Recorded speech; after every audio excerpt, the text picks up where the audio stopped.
Hello YouTube, it's Garry Dean, GarryDeanDetailing.com. Also check out DetailJuice.com. I'm in Tampa, Florida. If you need me, let me know. 813-846-4406 is my cell. And remember, RawDetailTV.com is coming. It's an online subscription service for detail training. I'm here today about to work on a newer Toyota Corolla, and the issue with this Toyota Corolla is that love bugs have just annihilated the front end of that thing. Unfortunately, the owner has left them on too long, and they've etched into the clear coat, damaging it permanently. Now, it's not something that I can fix. I can make it look a little bit better. Once you start polishing on any area, the paint starts to look so much better than it did that all of the defects now are highlighted, especially the love bug stuff. The problem is he used the scouring pad to remove the love bugs, and there's some deep scratches. I already explained to him that I can't fix it completely, but I'm going to show you what it looks like prior to me doing anything. The car's a little dirty right now. I haven't done any prep or anything. So the first order of business is to remove as much love bug stuff that's left on there as possible. So you can see how bad it is. You got pretty severe scratching, and bumpers are thinner than the rest of the car. They're actually painted with less paint than the rest of the car and a flex agent so that the plastic can flex a little bit. But you can see scratches. It's pretty bad.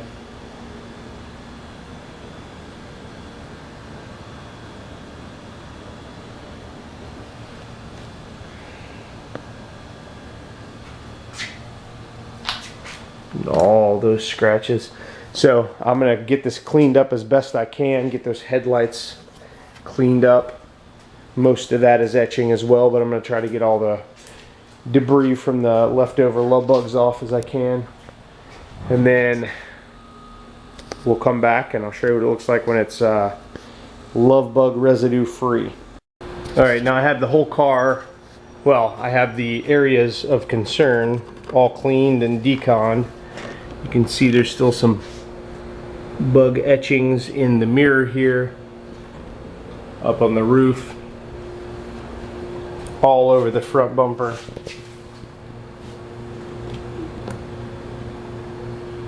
And that stuff's just not going to come off. I'm going to see what I can do to improve how it looks with compounding and polishing, but the real concern is these crazy scratches. So they are all over the hood.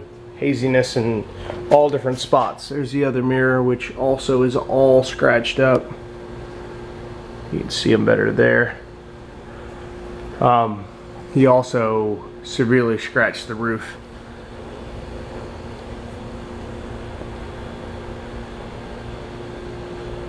So I'm going to see what I can do to compound a lot of that out, or at least make it less noticeable. Fortunately, it's a gray color and not something really dark, so I can probably disguise some of the scratching in the metallic. So I'm going to lube up my Buff and Shine microfiber pad with my swirl mark remover from DetailJuice.com. That stuff cuts really nice. Don't let the name fool you. It actually does cut fantastically. So you can find that at DetailJuice.com. Also going to use my Harbor Freight DA. It's the best value for the money, in my opinion, on the market, period. Yes, it is a Chinese knockoff of a Porter cable. However, this one has done me right for about 10 months now with no failure, no issues, no overheating, lots of power and torque. It is wonderful. So now I'm going to prime this pad. I'm going to go to town on these scratches, see what I can do with swirl mark remover from DetailJuice.com. I possibly will have to upgrade to something like Meguiar's M100. I'm not sure, but we're going to see what we can do, and then we will upgrade from there, because you always want to use the least aggressive method first when compounding anything, especially on bumpers that are urethane, that have, like I mentioned before, thinner paint with a flex agent in them. Oh God, that's nasty. All right, let's see what I can do. I'm gonna get this pad lubed up and go to town. I'll bring you back in a minute. All right, I just spent some time on this Toyota Corolla removing some scratches from a scouring pad to remove love bugs. Unfortunately, the owner didn't realize it was gonna scratch the car all up.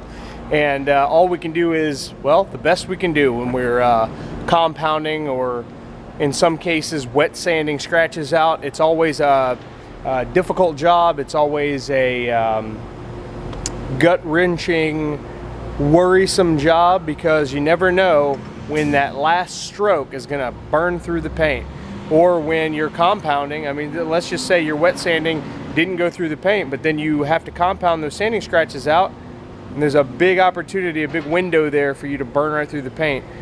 So it's always best to basically just use your gut, do the best you can with what you have to work with, and make sure that your customer's expectation is realistic, and do everything that you can to make that customer happy with the end result. So like I said, perfection is definitely unrealistic, but in this case I was able to make the whole front end look a lot better. It's still got some love bug etchings and stuff like that, but the scratches are far less noticeable.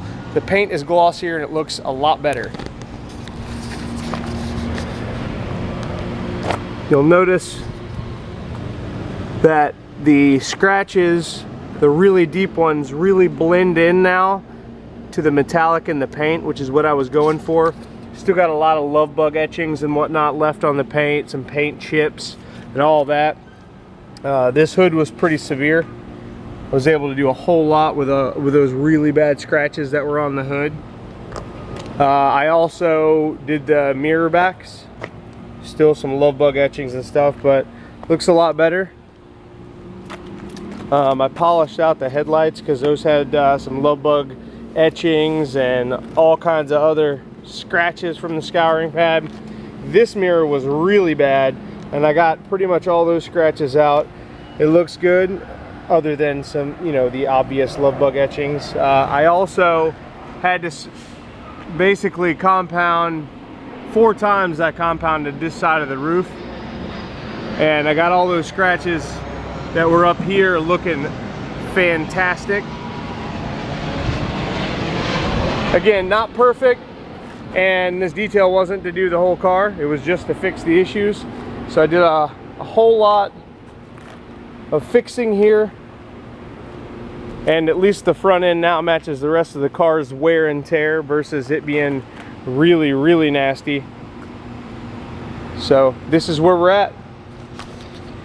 Just if you're gonna remove scratches or attempt to, just keep in mind factory OEM painted bumpers are painted off the car. They don't go through the assembly line like the rest of the car, and it's thinner paint with a flex agent. So it's the whole composition of the clear coat, the base coat and clear coat is thinner than the rest of the car. Keep that in mind. I would never recommend wet sanding a factory painted bumper. Bottom line, I just would never do that. The inexpensive paint thickness gauges that are on the market that you can buy from eBay and all that stuff, they don't measure urethane bumpers or fiberglass or carbon fiber. They only measure metal substrate. So just pay attention when you're trying to remove scratches and be realistic. Perfection is not realistic. Thank you so much for watching. Check out Garry Dean Detailing on Facebook, also detailjuice.com, and stay tuned for Raw Detail TV coming soon. Thanks for watching. Have a great day.